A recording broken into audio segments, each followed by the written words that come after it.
Hello, everybody. My name's Milan Starcic.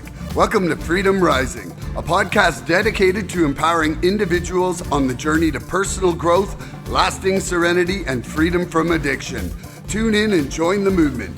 Your journey to freedom starts here. You know you are welcome anytime. Hello, everybody.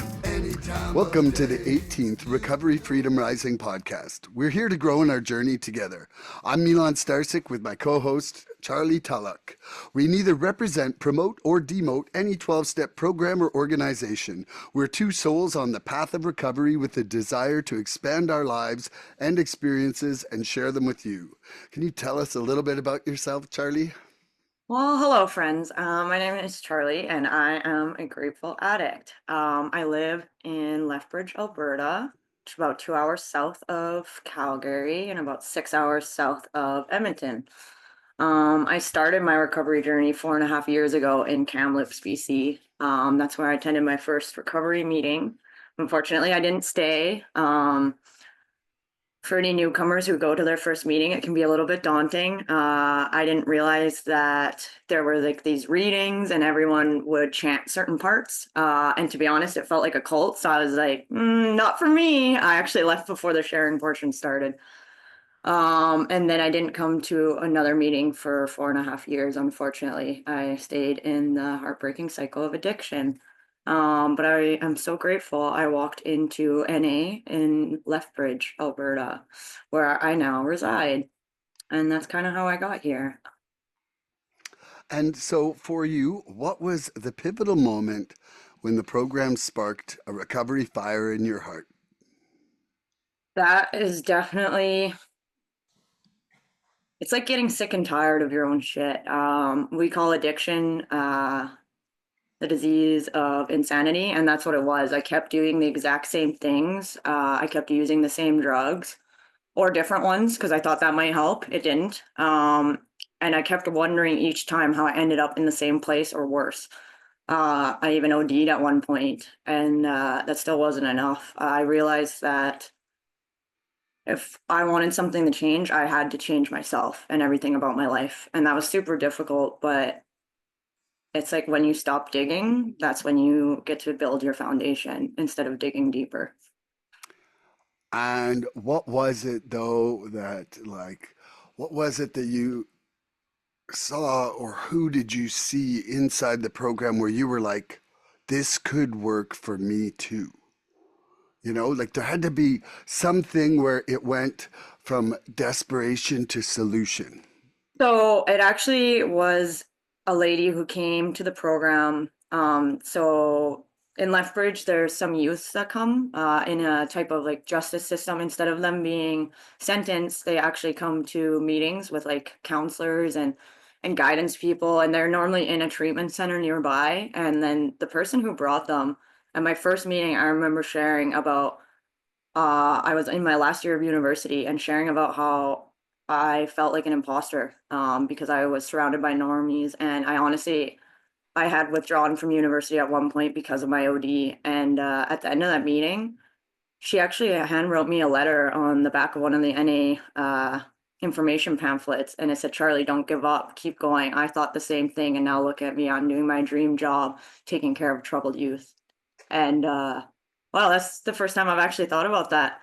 Um, I hope she doesn't mind. Her name's Lee.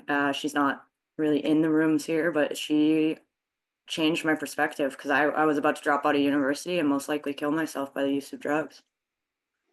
Well, I'm certainly glad you didn't because I've loved getting to know you through our community on the Unity group there. That's if anybody doesn't know, I met Charly sort of through the Unity group online, and another mutual friend of ours who lives with and near Charly. Yeah. So, okay, the topic chosen for today by you was boundaries, people pleasing, and taking the suggestions.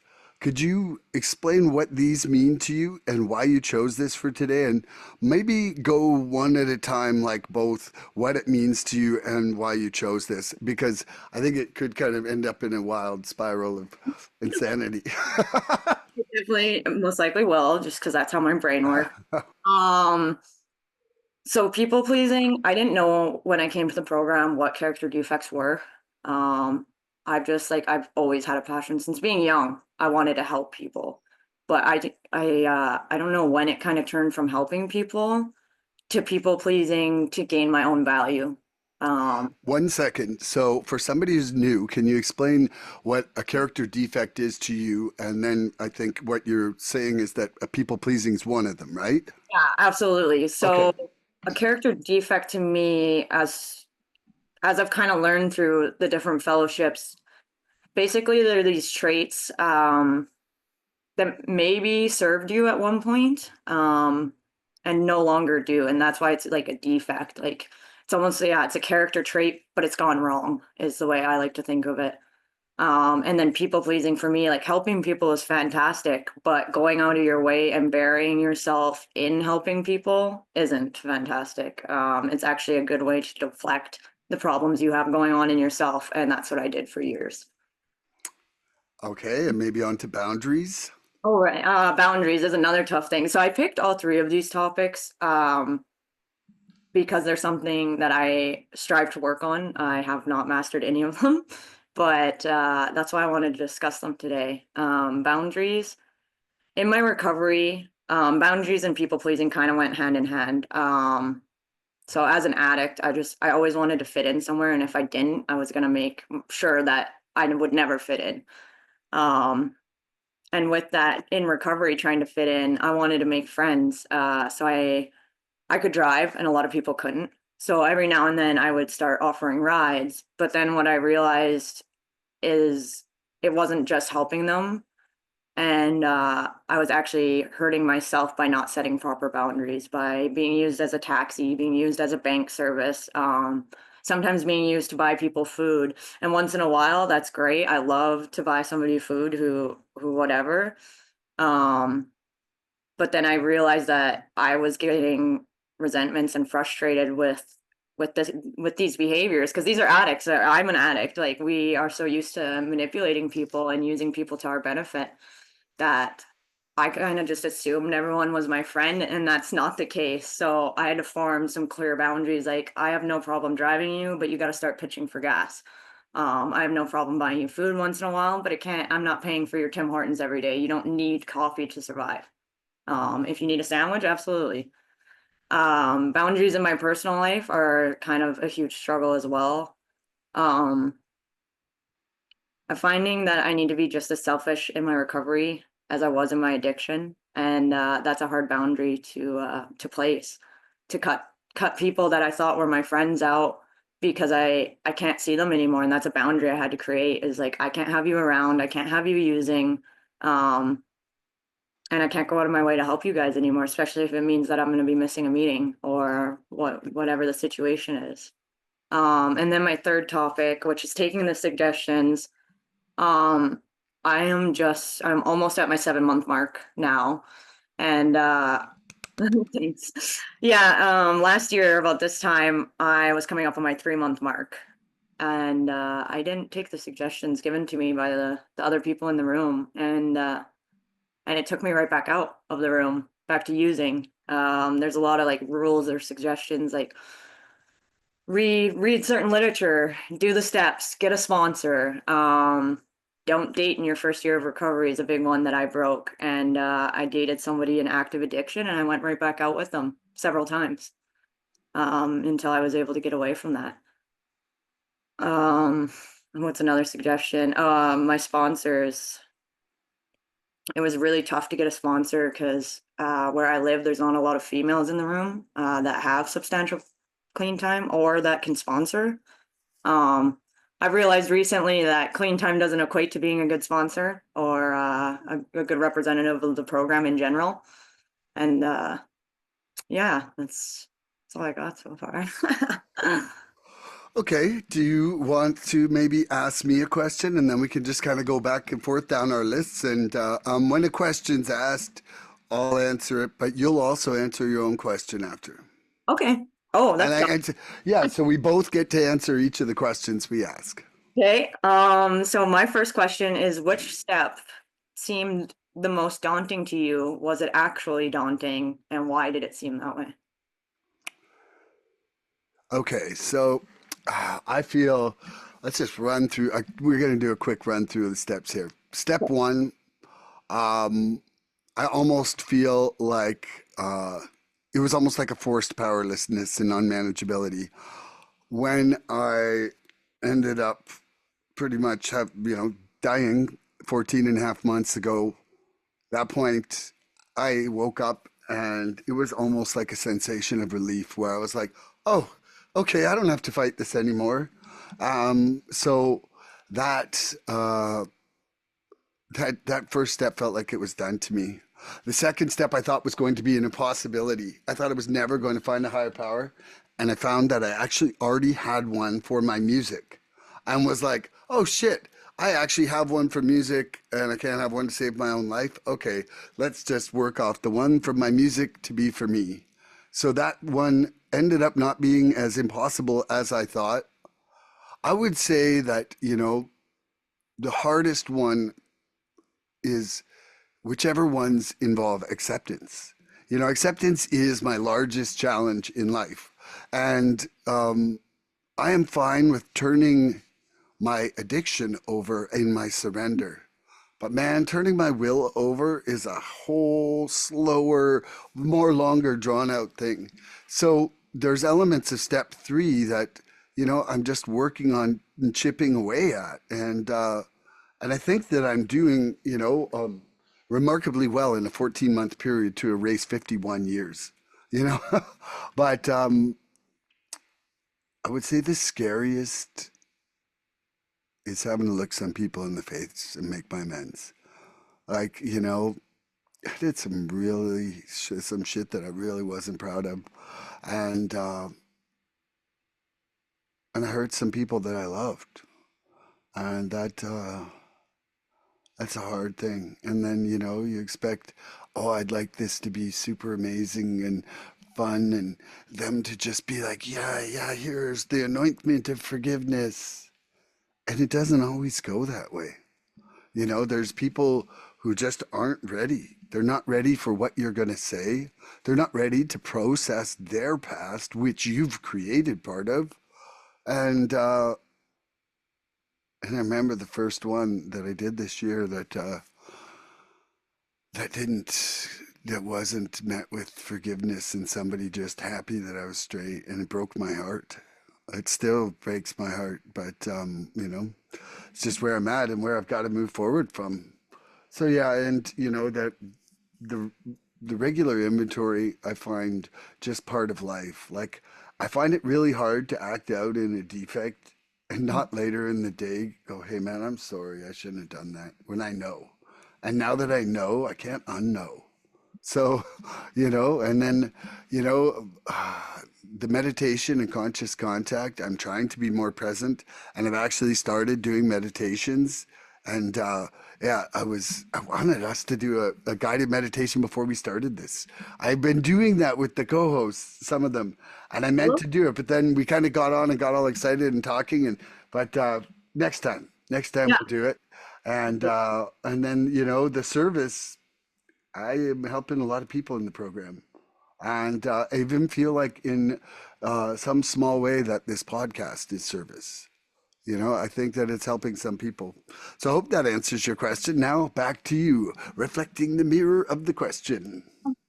Um, so when I first started, I think the one that seemed the most like the scariest was step four. And the first couple times I did it, because I've done it a few times. For anyone who doesn't know, generally, if you relapse and you make it back gratefully, you restart your steps. So I've done the steps a number of times, unfortunately, but here we are. It was a learning experience. Can Um, you tell people what step four is? Just so if yeah. someone's new and just jumping on the episode, just to give them. So step four is taking a fearless and moral inventory of yourself, and it's basically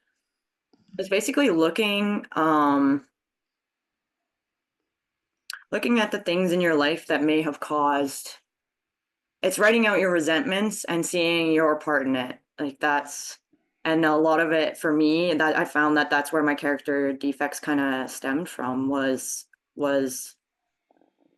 was survival or protection techniques that I developed through addiction. That resulted in being character defects. And now I don't, it's hard for me to adjust, but I don't need those anymore.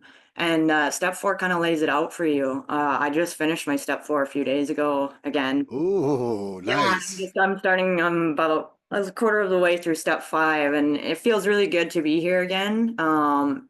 And to be this clean while doing it, because a lot of the times I know that some people can come in and they just want to get to work, want to get started. I was an eager beaver, just like that. Um, but sometimes it's good to take those breaks and to redo your steps, because I've done them at least, I'd like to say I've done up to step seven, 9 times, and each time it's been a little bit different. And that's a big learning curve, and it's amazing to see your personal growth when you look back at your old steps.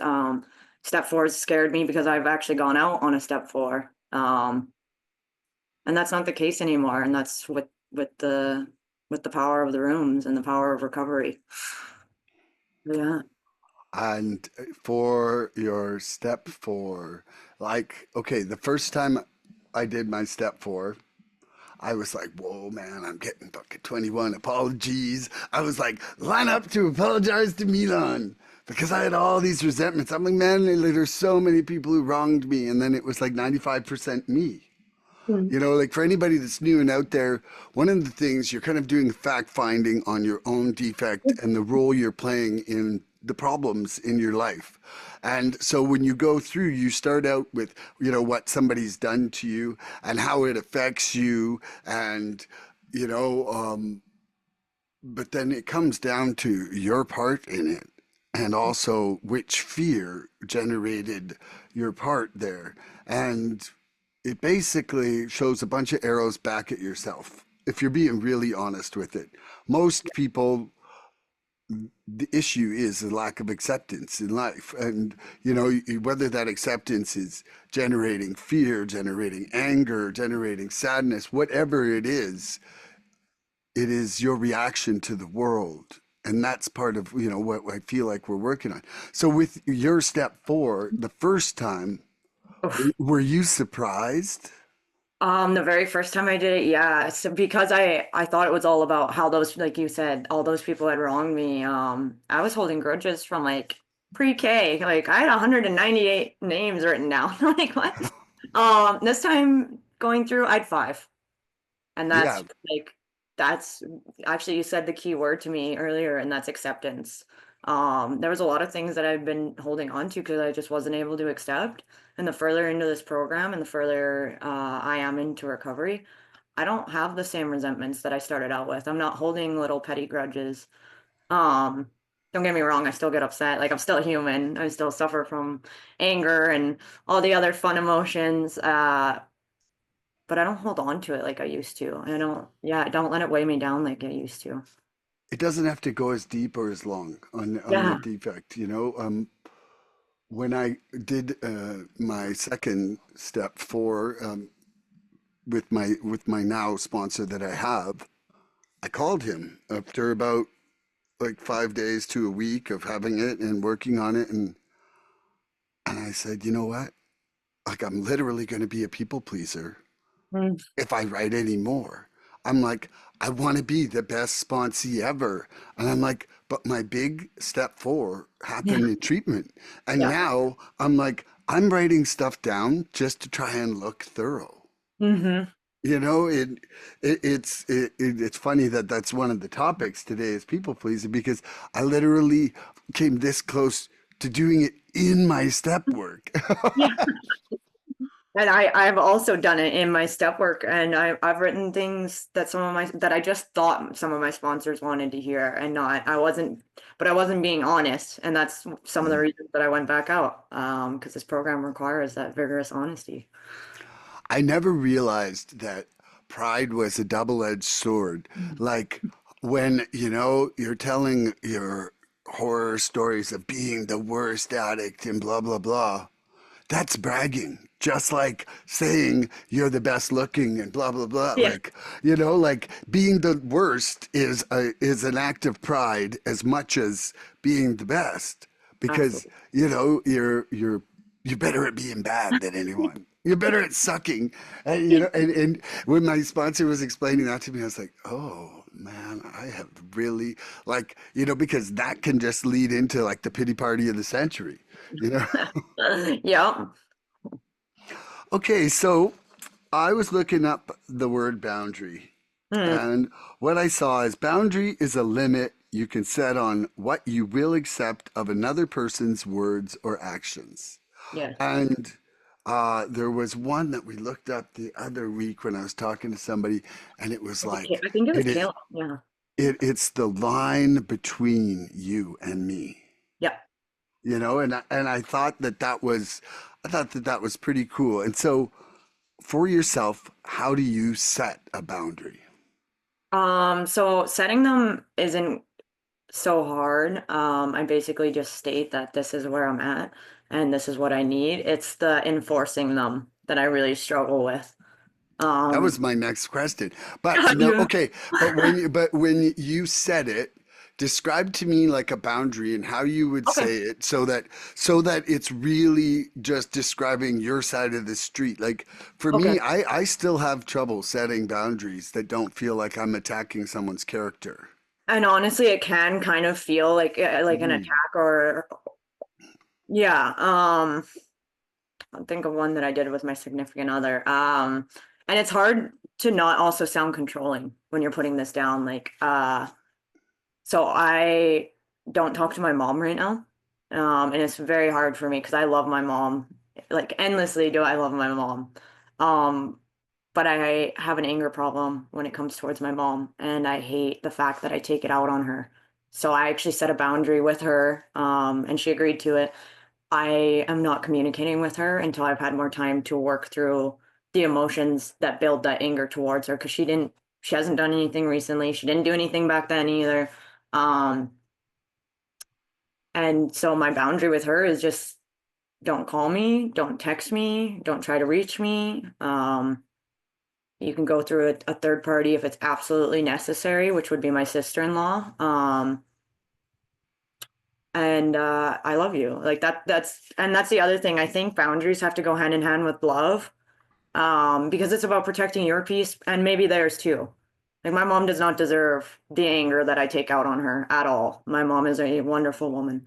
Um, and it's so that boundary's in place right now to protect both of us. It's so that I can work through my things without being agitated and so that I'm not taking out undue aggression on her. Well, and also too, I mean, like stating a boundary can eliminate you having an expectation for someone's action without them knowing what you want. Yeah.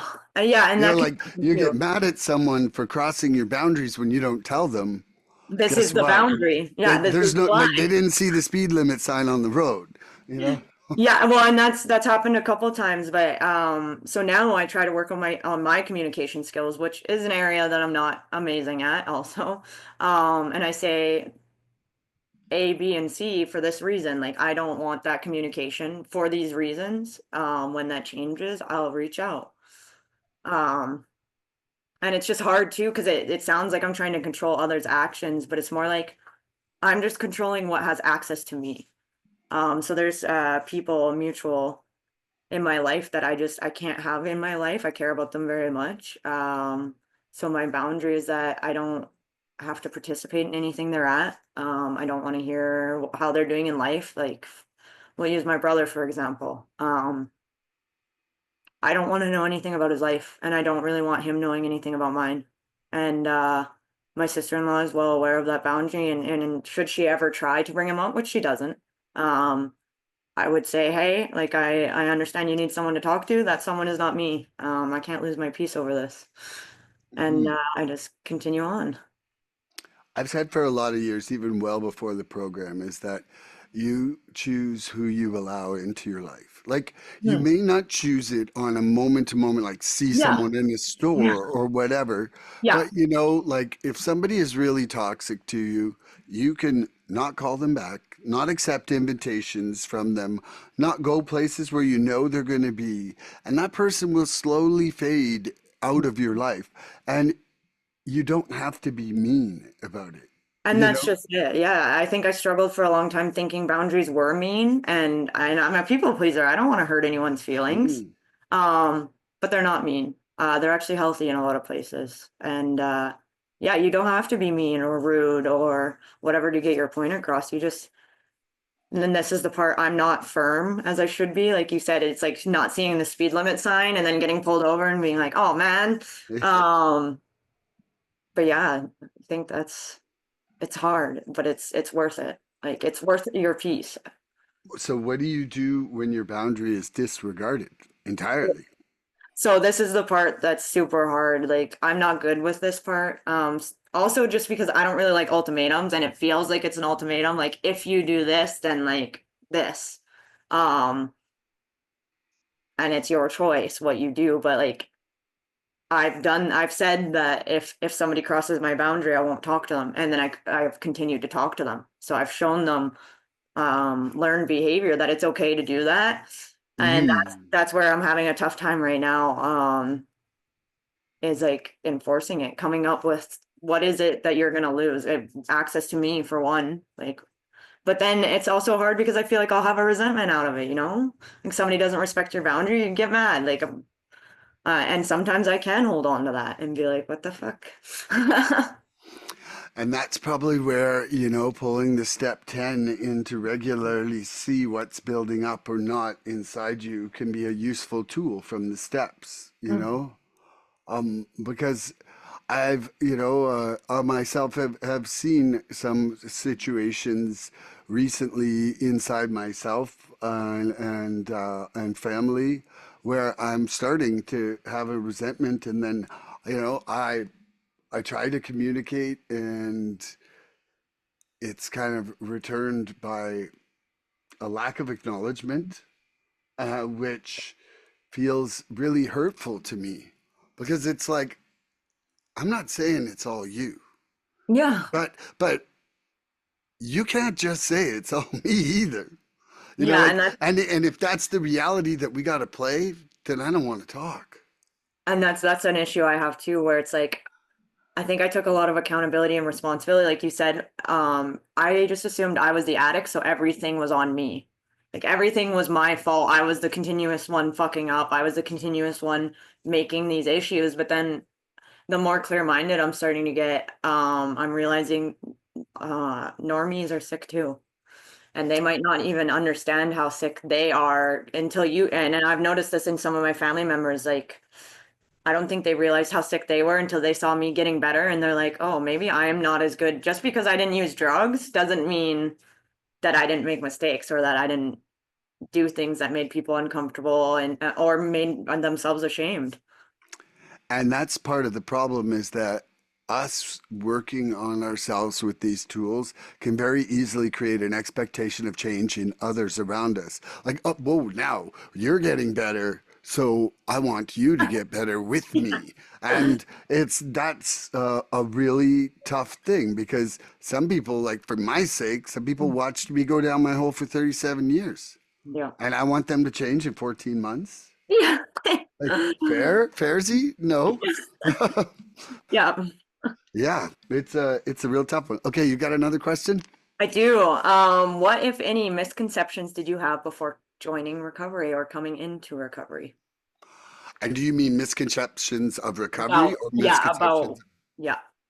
Okay, so yeah, went to I think it was one, or maybe no, maybe it was two AA meetings at a local little tiny place just up the road. And anybody who was there, I'm really sorry, but it sucked. Okay, it was like nine people. Everybody there was like super depressing, and I came home and said to Michelle, I'm like, I don't know what the fuck's going on, but I might be an addict. I still didn't say I am. I said I might be an addict, but I'm not depressed. I said, so there's no fucking way I'm gaining depression for sobriety. And so I was not shown any sort of emotional or serenity, like emotional change in a positive way. Like, I remember my desire was this. It's like, I want to know how to go to a party straight and have fun. Mm. And what I didn't realize was that I wouldn't even want the party. Hmm.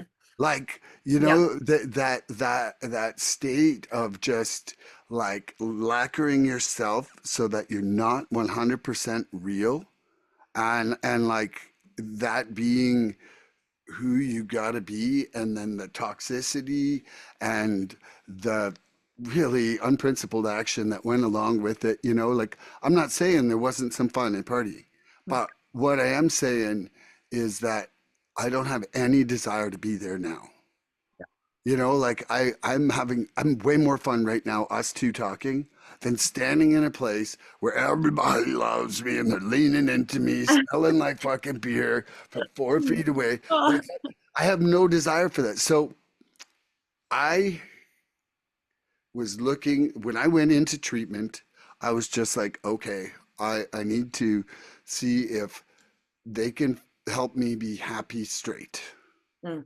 Like, that's the reason I went, because I had white knuckled it in 2020 to 2021 for 20 months, Yeah. and all I was full of resentment for the people I was doing it for, that I had, kind of offended, and needed to just change my life. Like, I knew that a change was needed, but my personal sobriety without recovery was not happy. So when I went in this time, it was like I was willing to try anything. I looked at the steps, and the steps, I thought, like, my conception of the steps was just like, what the fuck are these? Like, this is like some kind of cult induction thing. Because honestly, the way that it's still kind of written in the old 30s English way that it looks like gobbledygook from an outsider's perspective. Like, it just doesn't even make sense. And there's so much implied by those steps that you read when you read the books, or the explanation guides that go along with the big books. Like, nobody read the steps first time and was like, got it. Like, Got it. and understood. Like, Yeah. there's just that is not possible from the wording. But so when I got in there, I don't know what your addiction was like, but for me, there was a massive amount of mental cycling on getting, doing, doing more, even while Hmm. doing more while doing, getting, doing more. Is there going to be enough for morning? Waking up in the morning, is there something for me waiting for me now? And um, and the very first 3 steps, I was lucky enough to get an amazing surrender. Mm. Like, I have, man, I don't even know if I've really had one craving since Yeah. I've been clean, and that to me is like, I don't know if I had 1 hour without that before. Mhm. So that surprised me. So once that happened, this is why I say the steps are designed in order. Ooh, hold on, something just happened here on my computer. I want to make sure. There we go. Okay, sorry. Oh, Hand tapping. I'm a fidgeter. I told you. same. But so that first 3 steps and the success of my surrender gave me hope Mhm. and this little bit of faith that this program was worth something. Like, it was like, wow. I'm like, even if the program stopped there, to not be cycling on drugs, and like just not doing drugs and not thinking about them, man, over half my brain was freed up. Like, if they say, like, when they talk about neuroplasticity and percentages of your brains being reallocated, Yeah. well, my like using and like receptor section, like Yeah. there was a lot of headspace freed up. And then when I did my step 4 to 6 of my fearless moral inventory, and I always like to refer to it as my moral inventory that made me fear less. Oh, okay. I like that. Yeah. And because it literally changed my life. I had the first guilt-free day in 51 years of being alive. You know, I was a lot of shame, and like, there was a lot that was cleared up inside doing my 4 to 6. Like, I was crazy thorough. I think it was like 120 pages I wrote, and another 60 for my step 6. Like I was really bonkers. And it was okay though, because I really wasn't, I was really afraid of dying. I was really Yeah. afraid of dying. And then step like the doing the amends was just another like, doing the amends I thought originally was for the other person. And I'm not sure if you were on that meeting, but there was a guy named I was, yeah. So good. Man, I will never think of the universe the same as after that. Like for those of you who haven't seen the other episodes where I talked about this, it's like doing the amends is your path to self-acceptance. Because say I owed the amends to Charlie, and every time Charlie calls me, it's like jerk face lied who stole from me. And it's like that. I don't see her name. I see that on my phone every time. Yeah. But I finally get to make my amends. Even if she doesn't accept it, I can now just see Charlie call. And I cannot be doing that self labeling and have some level of self acceptance. And then once I have that, it's about bursting up to the world of acceptance of others and love for others. Because I think if you're just lying in a pit of self loathing, I Mm. don't know if you can really love other people either. Like, they say you got to love yourself before you can love others. Well, I don't know how much you can love yourself without self acceptance. Yeah. So, and then, okay. And so I'm just going to finish off with saying that the daily moral inventory, I had no clue about before I got in the program. But I remember one of my first meetings looking at step 12, having had a spiritual awakening as a result of these steps. We use it to help other alcoholics or addicts or whatever meeting you're in when you're going to see that. And I remember thinking, what the fuck? Like, I can barely deal with myself right now. I don't give a shit about you being great. Like, and so I was very surprised how important service is to me in my life right now and Mm. how much it means to me and what lengths I will go to ensure help to someone who needs it. So, yeah, that was kind of a long version of what would be the answer, but I'm just, Love it. yeah, okay. So now back to you. Um, I don't know if I had too many misconceptions when I started. Have you seen Finding Nemo and the sharks? They Oh, have that. I Yeah. watched Finding Nemo like 1,000 times with my daughter. Yeah, Like so that there's was one the of her faves. little section where it's like fish are friends, not food, because it's the shark meeting. That was the only thing I knew about like a meeting. That was it. When people told me about like recovery meetings, I pictured all those sharks like with their little fish buddies, me like, this is my friend, I'm not gonna eat him. And little did I know that's actually somewhat fairly representative of how my recovery was. It's like your sponsor and you're the little fish that the shark's not going to eat, because they want you to do well, they want you to thrive. So I didn't really have any misconceptions, but that was all I knew about recovery when I first started. I think TV, Yeah, like louder milk, yeah, like honestly, okay, like louder milk meeting, it's kind of like that depressing one I went to in OK Falls. Like it I feel I feel like recovery's got a really bad rap. yeah. And like I'm not sure if it's propagated by the fear of the alcoholics and addicts Hmm. in the entertainment industry, because people want you to do what they're doing. Yep. There was a period where I worked less in my life and recorded more music in my recording studio, and there was people who resented me for not going to work for 40 hours a week because people want you to be like them. Yes. And my experience for myself, I grew up in Oshawa, Ontario. Like everybody drank. I didn't know a single sober person till my late 30s. Yeah. Like, and that's not a joke, but so they say attraction, not promotion. Mm. But there's all these shows and movies where it's really The not negative. promoting what recovery is. Yeah. It's not promoting people liberated from desperation and grief and shame and like doing, you know, horrible things just to maintain their addiction, to like actually being, you know, purposeful people in society who are gaining serenity. That was one thing. That's the one thing. Whoa, I just remembered like the biggest thing.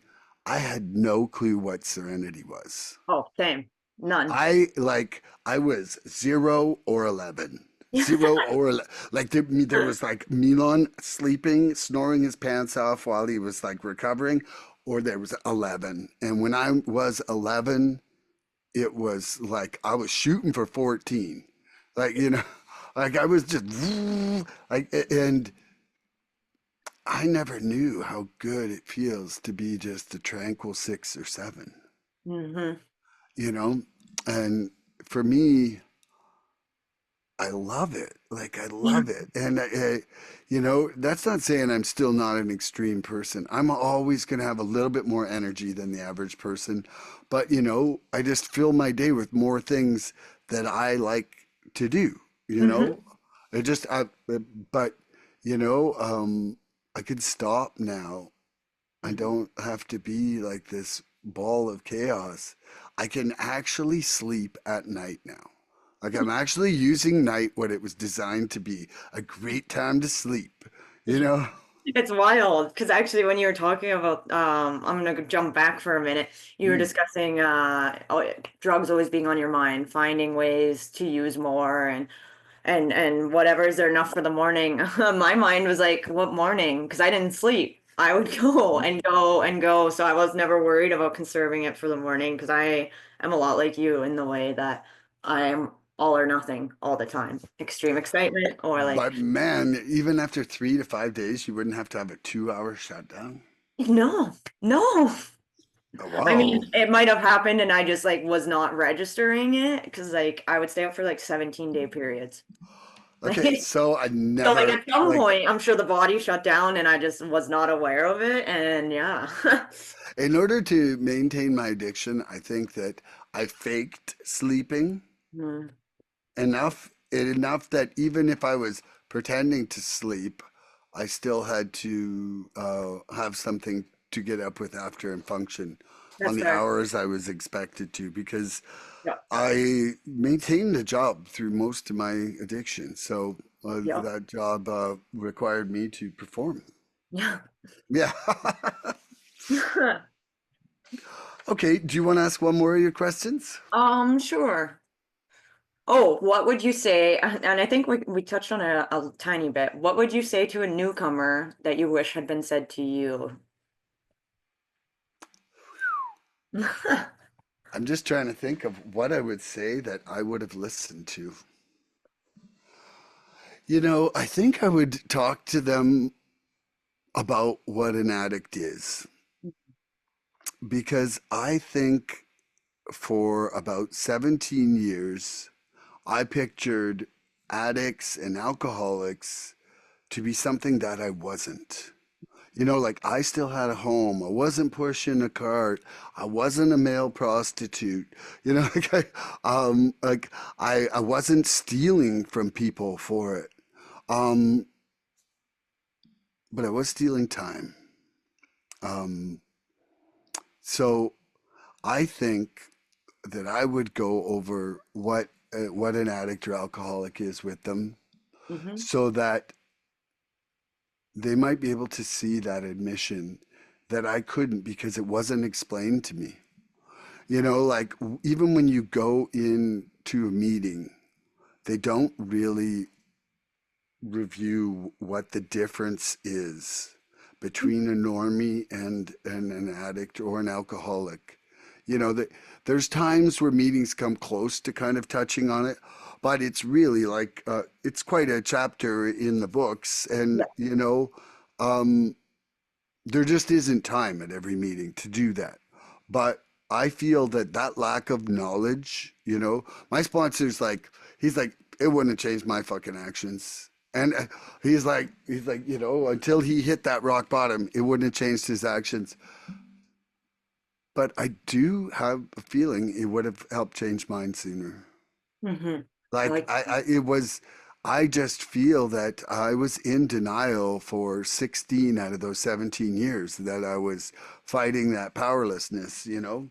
I just felt like because I could shut it off and then, you know, even if I wasn't happy, I still had an element of control.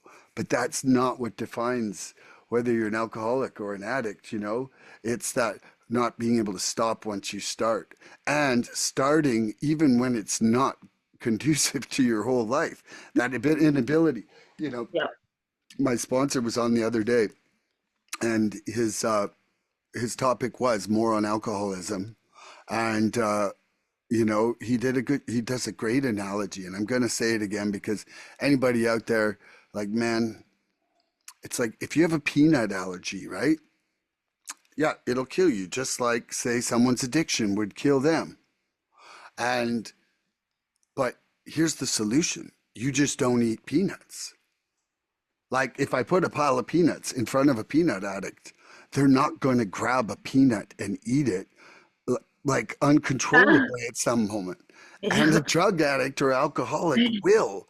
Like it's that allergy coupled with that inability to not start. Mhm. And you know, I really believe one thing that you know people say is, you know, I stay in the middle of the road, so I'm not close to the edge. You know, people are like, "Whoa, you're right into recovery," and I'm like, "Yes, Have I'm to right be. into living." And Yeah. you know, but like, I really do have recovery fever, though. I never thought it would be like this. I never thought it could be so amazing, and I never thought I could have such an amazing community, be making such quality of connections with people, and you know, and learning so much about myself. And having fun, right? Yeah, well, like I'm right now, we're smiling, we're here. Guess what? She didn't do a shot before we started, neither did I. Like, we're not like going for drinks to celebrate after. Like, we're actually just enjoying the moment. And guess what? We'll remember it tomorrow. Yeah. And so, what about you, Charlie? What would you tell a newcomer? Oh, I don't know. I liked what you said. I know at my local in-person meeting, we read Who is an Addict, which is it's close to, it doesn't really define it, but it basically like a man or woman that would choose drugs over their own family, a man or woman that would do this or that. But another thing I like that you talked about is like those moral lines or values that we like to draw is like, oh, I'm not homeless. I hold a job. I'm able to stop for some periods on my own will. But it's white knuckling the whole time. So I'm miserable. I'm angry, irritable. Um, Somebody from our morning meeting, I think I really liked it. Jim talks about it being a disease, which is dis-ease, like you're completely not at ease with yourself. And for a newcomer, I'd really reiterate the fact that my worst day, clean and sober, is better than my best day was using. Um, Towards the end of my addiction, I wasn't out having fun. I wasn't out at parties with people. I was doing things that haunt me. Like it's tough to talk about sometimes, but I want them to know that there's hope. That you can have a happy and fun life. I was never happy. That's also something that recovery gave me. Um, I was really good at faking smiles. I was really good at fitting in with whoever I needed to fit in with, but I wasn't happy. I do face a little bit of loneliness in my recovery, and that's hard. I do share about it honestly at meetings. And I hope that doesn't scare away the newcomer because as lonely as I am, I'm happy in my own company. And that loneliness hopefully will go away. Like I have such deep connections. I'm missing that face-to-face value sometimes because a lot of my connections are long distance, like you're in BC and I'm in Alberta, or our friends down in the States. Who I hope to go visit one day. But right now, it's been tough because I had to change my people, places, and things, right? So I lost everything and everyone I used to be around.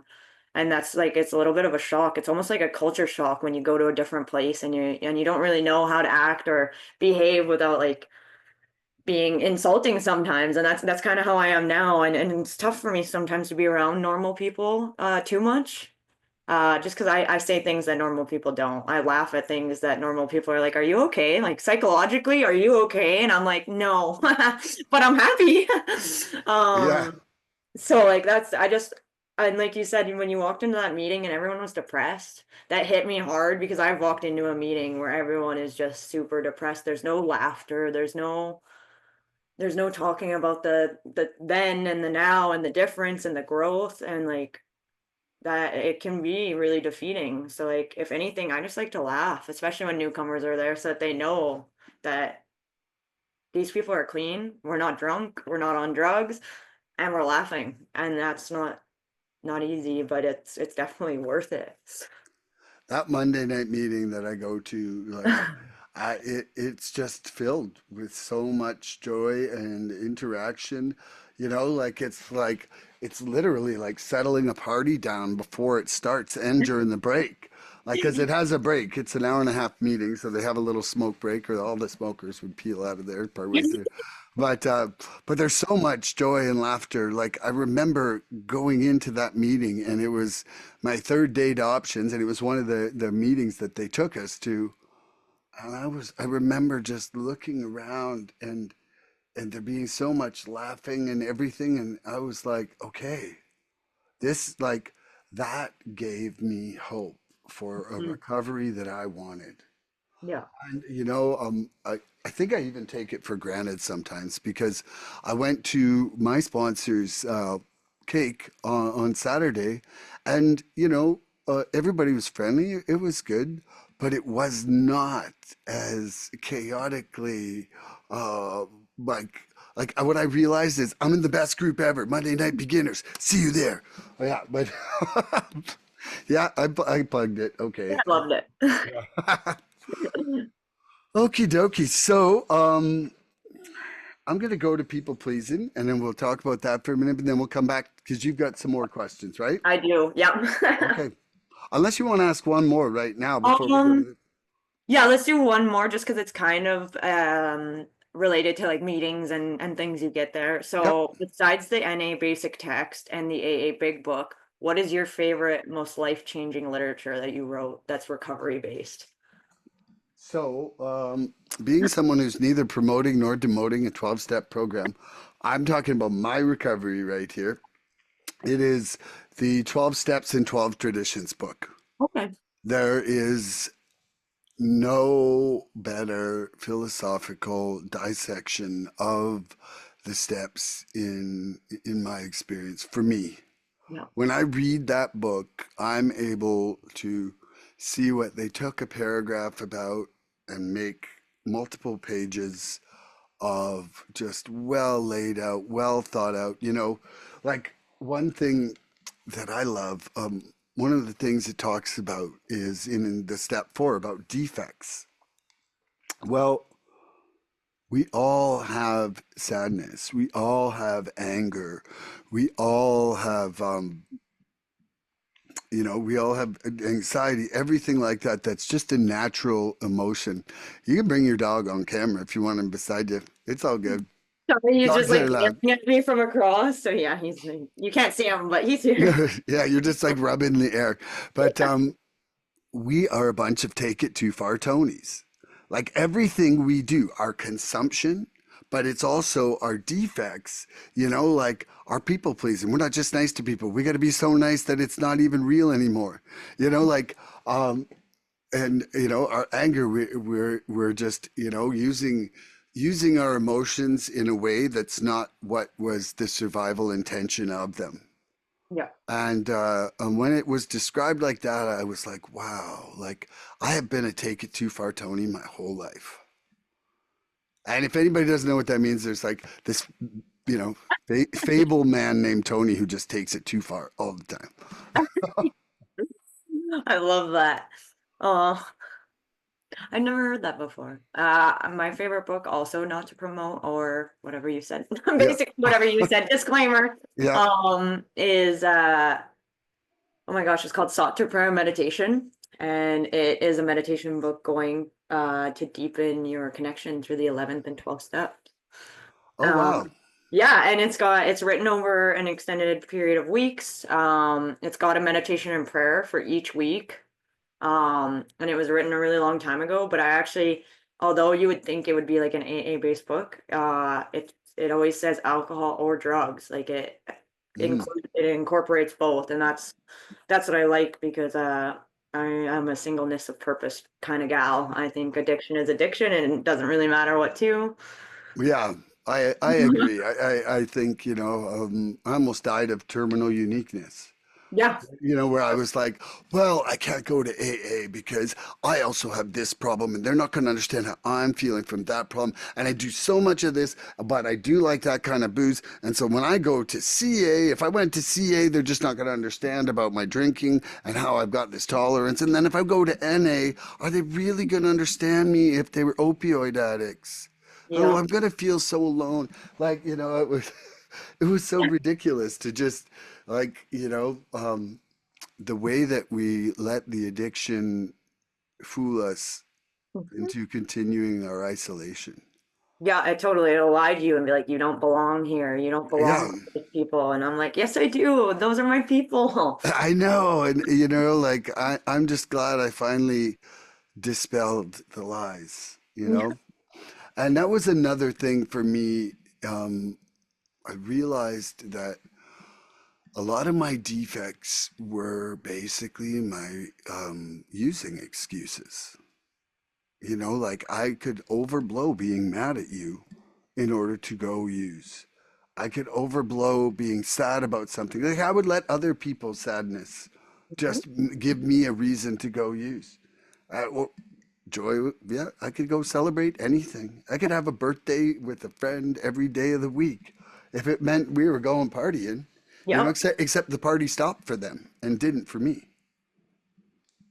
Same. So, Yeah. yeah, yeah, that was just Definitely something that relate to popped that. into my head. Yeah.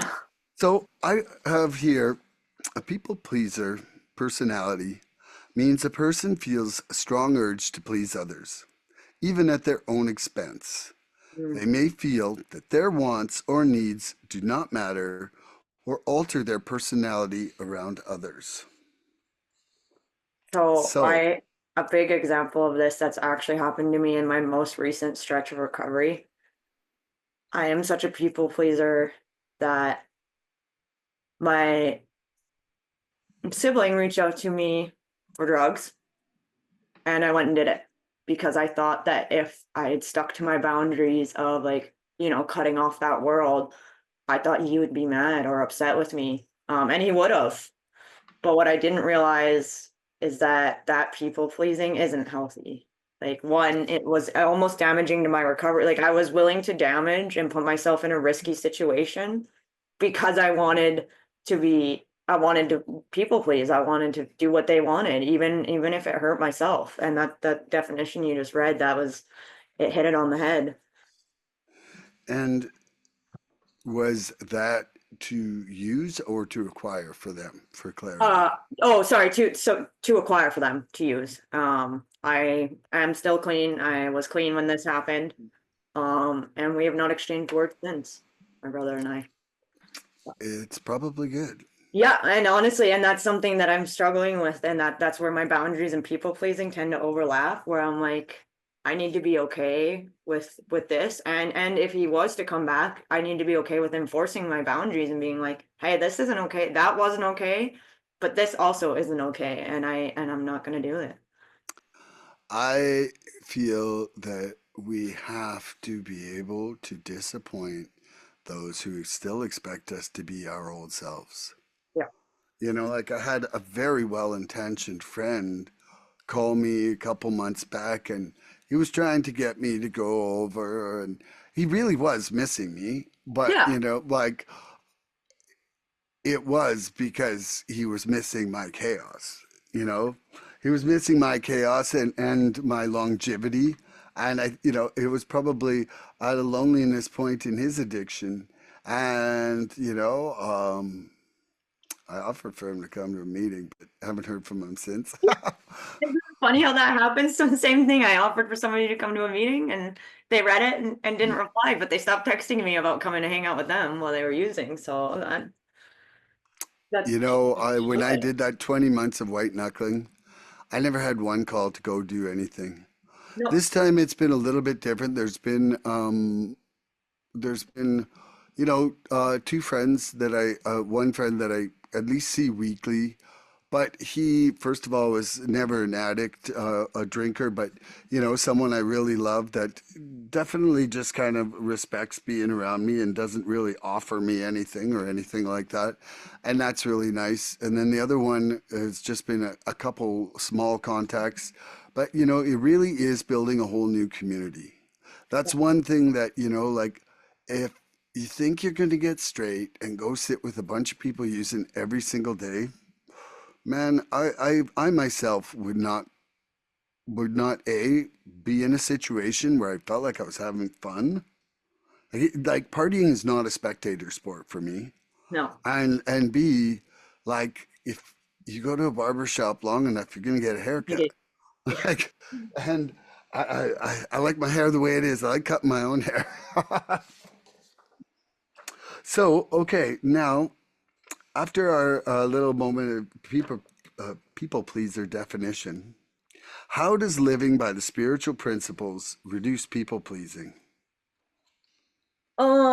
I like that question. I believe that it reduces people pleasing because it makes you really look at the intentions on like why they're wanting you to do something or why you want to do it. If you're practicing the spiritual principles, um, which honestly make you live a better way of life, like you're not in those environments, you're not surrounded by those people. I always like to say like I laugh about it now, but like working on honest program is extremely important to me. And I do find this is something I struggle with is judging other people's recovery. Um, I was out with friends who have substantially longer clean time than I do, and they were doing activities such as stealing, and I wasn't okay with it.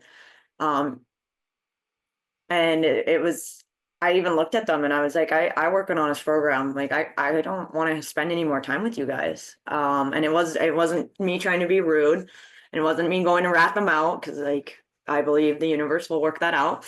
Um, but it was me understanding that that's not the type of life I want to live, and my spiritual principles don't allow me. Like I so something I'll talk about is I don't have a lot of guilt. I do now that I'm clean and stuff. Um, but in active addiction, I didn't suffer from guilt. The drugs I was using numbed out my conscience. And now in recovery, I feel bad when I cut people off. Like, don't get me wrong, it still happens, life happens, but like I get guilty or like I used to rage out really bad. I still do have bad road rage, but now I'll be like, oh shit, what if their grandma just died? And here I am acting like an asshole in traffic, and they're on their way to say goodbye to their Gma. Like, and so I feel that the spiritual principles just give you that awareness, that pause to be like, am I doing this for the right reason? Do I want to do it?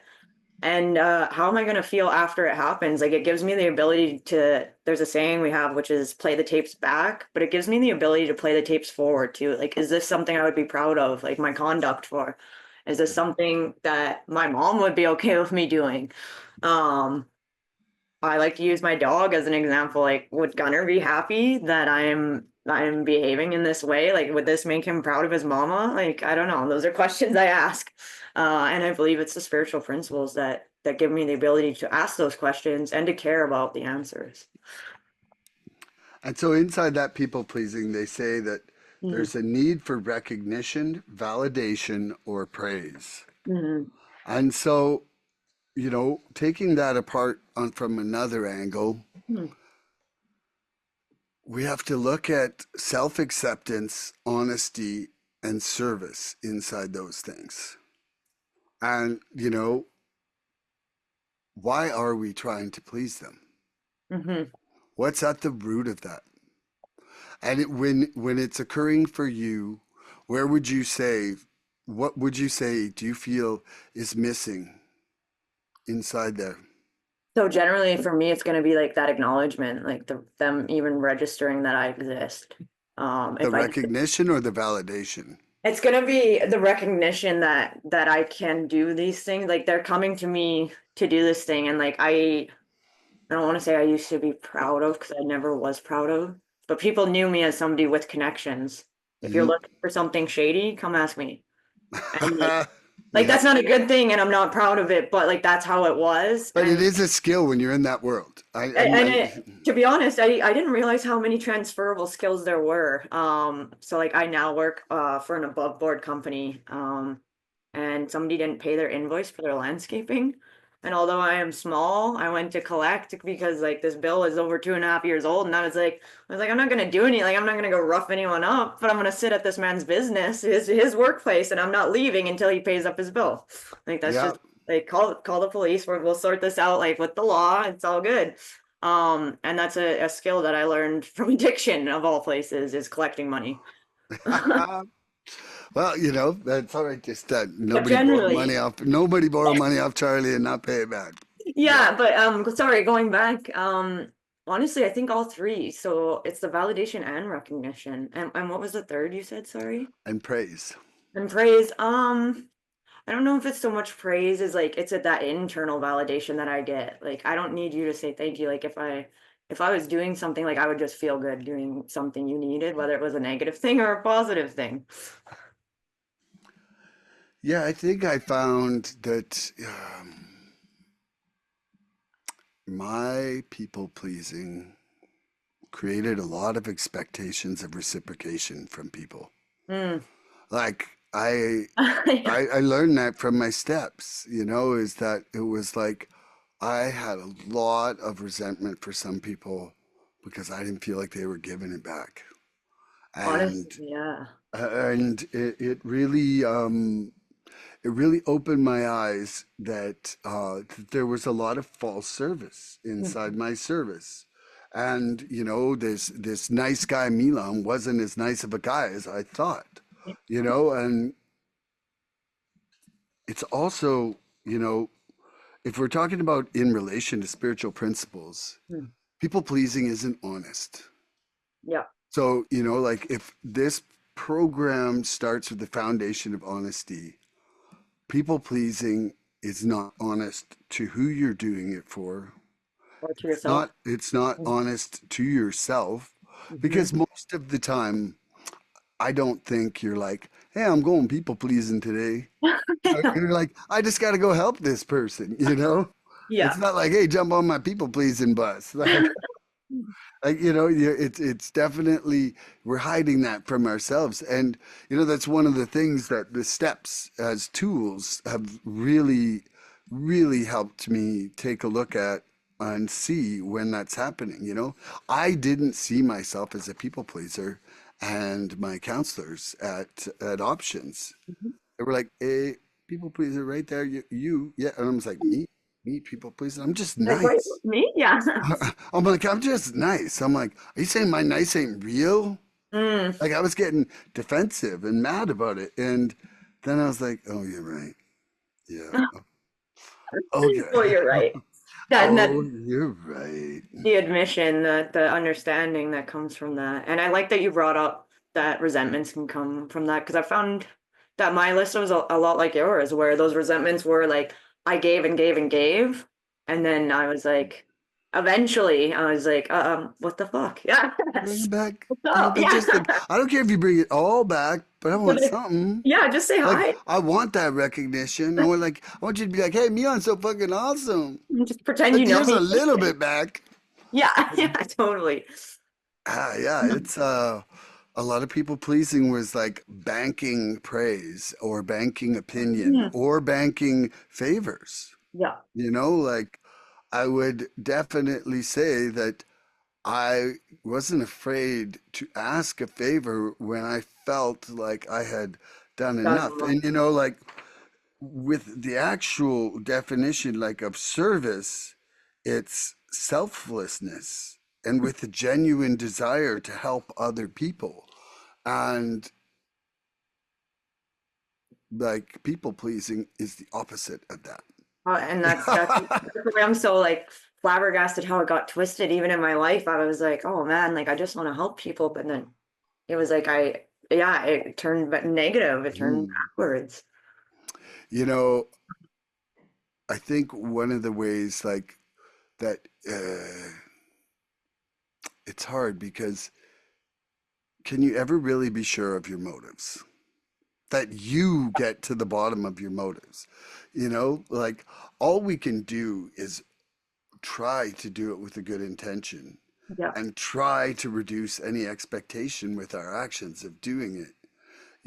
That's even, like even the act of service of sponsoring someone. My sponsor said, he's like, the first time I sponsored someone, it was because the greatest like thing you can do to have immunity from drinking was to help somebody else. Yeah. He's like, I literally started sponsoring because I selfishly didn't want to get drunk again. Yeah. And, and working with my sponsees, like I get pleasure from it. Hmm. It isn't fully selfless because Yeah. when I'm, like, man, I just had my first sponsee finish his 12 steps, his 12 step. And I was like, man, it was like I just had a grandbaby. Like I was like, woo! I was like, if we were in the same town, I would have had a parade. I love And that. like, so I can see that Hmm. I am definitely getting pleasure from doing it. Is that the reason, the only reason I'm doing it is for that pleasure of accomplishment? And I would say, look at the number of relapses I sit through to get 112th step. Like it's true though. It's Yeah. true. Like if I was just in it for the glory of sponsoring, there's That's, as much not glory as there's glory, yeah, agreed. you Agreed. know? Taking the good with the bad and I just the learning. So how does acceptance play a part in people pleasing for you? Mm, that's tough. So I struggle with acceptance just in general.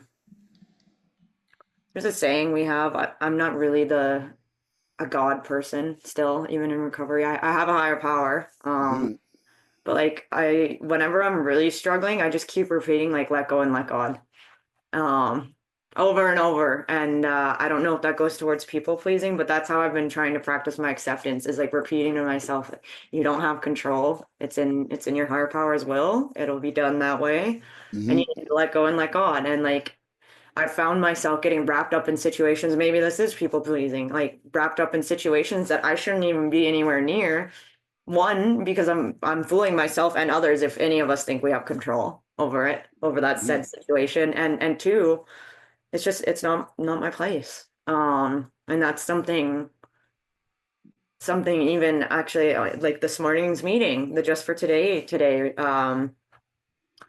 the topic or the title of it, like where there's smoke, it made me think of like so I was an oil field medic for years, and I also worked incidences like fires, floods, um, pretty much any natural disaster that occurs in like BC, Alberta, and Saskatchewan, I was at. And I think I got this like reinforced, like, because I was still using through all that too. I got to reinforce that if there's a disaster, I need to be there and I need to be like triaging and like doing these emergency things like this incident command. And that's sometimes not the case. Sometimes like it's not your incident to command. And that it's super hard sometimes um to just back away.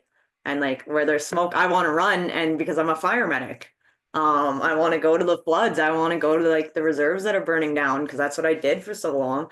And it's just who I am as a person because I sometimes I trick myself into thinking I can help in situations when really you don't need another body there. Yeah.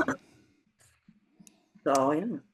I I was just told when I was confused about, the Mm, whole your will or God's will to just live by the spiritual principles. And, you just can't go wrong in that circumstance. Like, if you're being honest, if you're being compassionate, if you're being accepting, if you're being open minded, if you're being willing, you're probably not doing something wrong. yeah. Yeah. Like if you pull all of them right through like a sieve and like, okay, I can't do anything that doesn't fall through these holes of Yeah. principles. you know, I love then your that. spaghetti's getting drained. Yeah. No, I love that. I'm gonna have to think about that the next time I'm headed into a situation that for which I don't know what to handle. It's just it's my only way to understand it in some ways. I like another way is, your choice in every moment is acceptance or not, Mhm. Yeah. right? And so you're either living in acceptance or living in your character defects and shortcomings. Mhm. So, I mean, and it's a similar thing because I feel that, acceptance is at the root of all of those principles. Like, you have to have acceptance for reality, to be Mhm. honest. Yep. You know, you have to have acceptance for not knowing everything to be open-minded. Mhm. You have to have acceptance for change to be willing. Mhm. You know? I love that. Yeah. Okay, do you got some more questions? I I think do.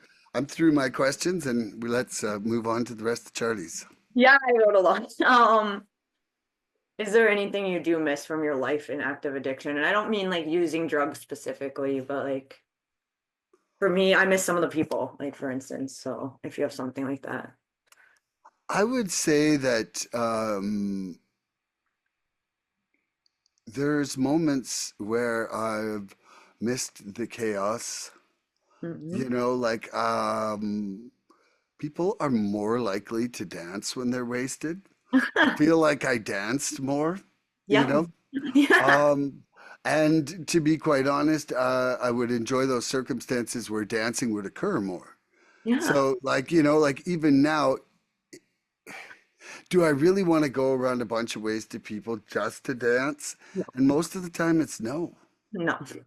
So I would say that that's probably, dancing is probably one of the things I miss the most, and some of my friends, but I'm not really even sure that me and all of those people were really friends.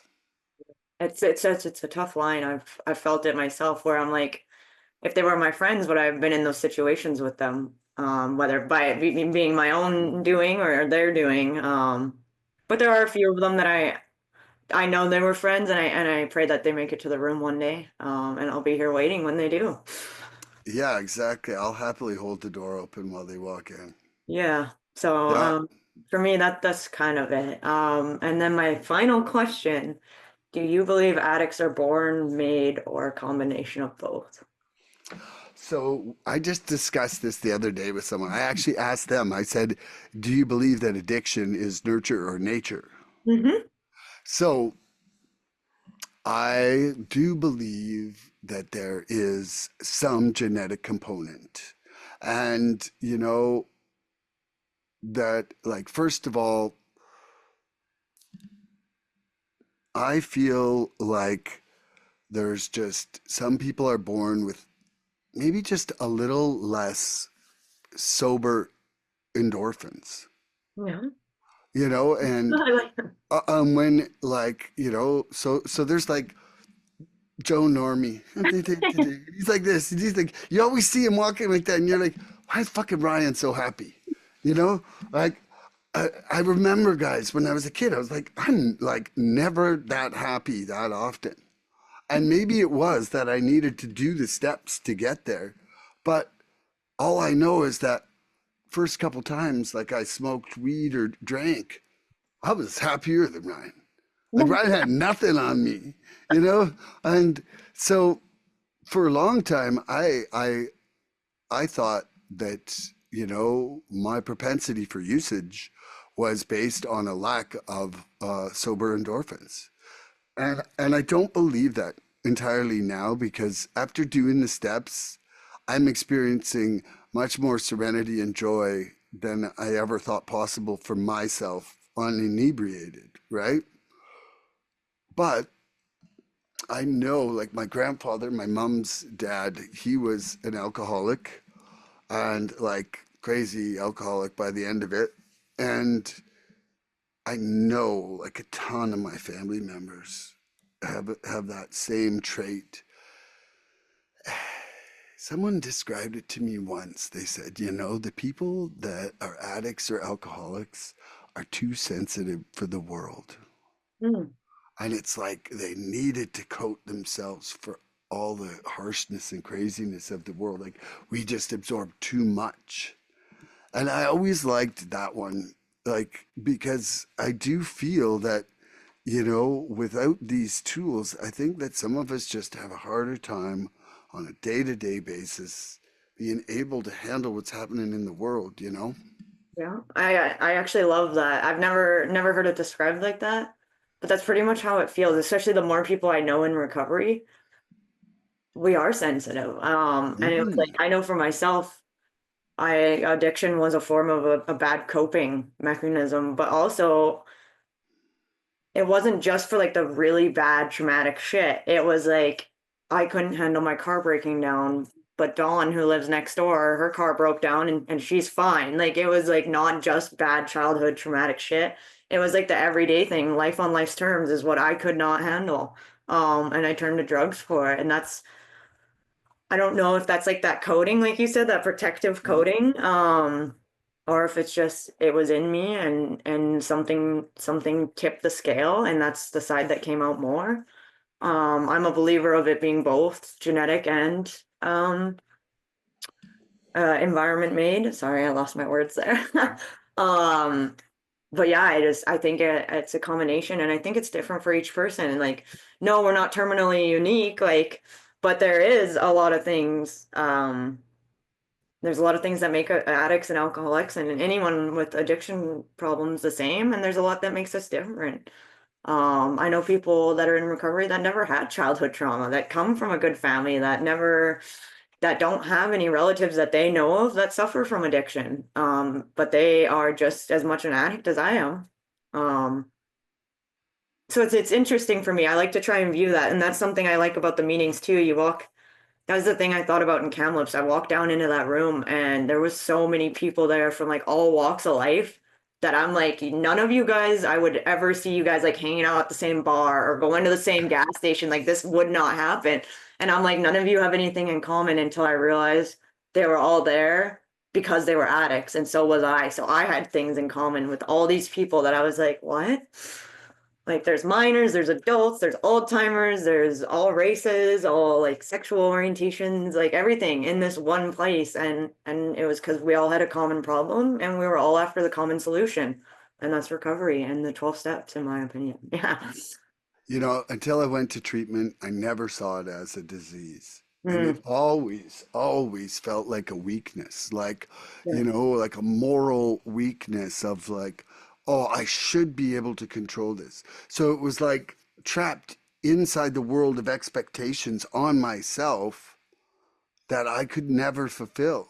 And, it was one of the things, like, you can't treat it like a disease sometimes. It's either a disease or it's not. Yeah. Like, there's no, like, okay, it's a disease when I don't want to be culpable, but Yeah. it's not a disease when it's amends time. Like, or whatever. Like, Yeah. there's so many things where it's like it's flipping back and forth. And I remember there being a couple moments of conflict with Michelle and I when I came out of treatment. I was like, there was something that happened, and I can't remember the exact example right now, but it was like something, it was getting treated like a disease here, but not here. And I was like, hey, whoa, Mm-mm. this is either one or the other. And if it's not this one, then why did I go to treatment? Yeah. Like, Yeah. like, because how is it going to get treated if it's just that, like if it's just my fucking choice, like that choice was gone for a long time for me. Yeah. Like the number of times I'd be like, I'm just going to have one beer and I'll be home right after you.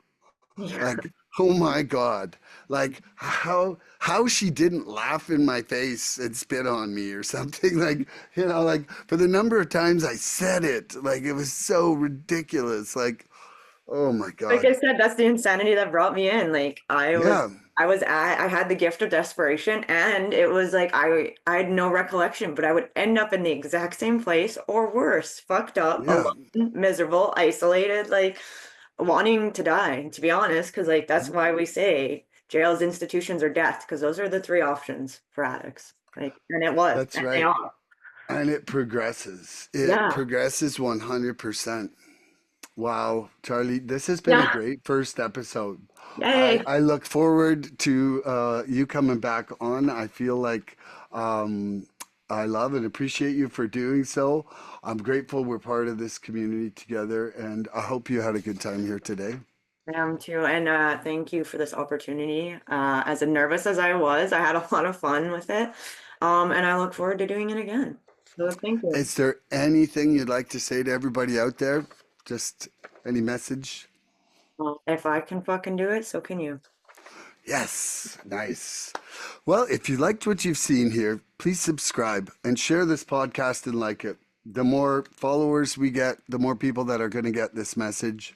And it really is one of the intentions is to save lives with this. We're looking for interaction with our audience, so please email recoveryfreedomrising@gmail.com or contact Milan South Okanagan Starcic on Facebook with questions, topics, or topic suggestions, or just comments. We'd love to hear from you. We're hoping to create a slideshow of the freedom rising in your lives. Please send photos of you flourishing in your life as a result of your recovery. Tune in next episode for more recovery fun. See you later, everybody. We love you.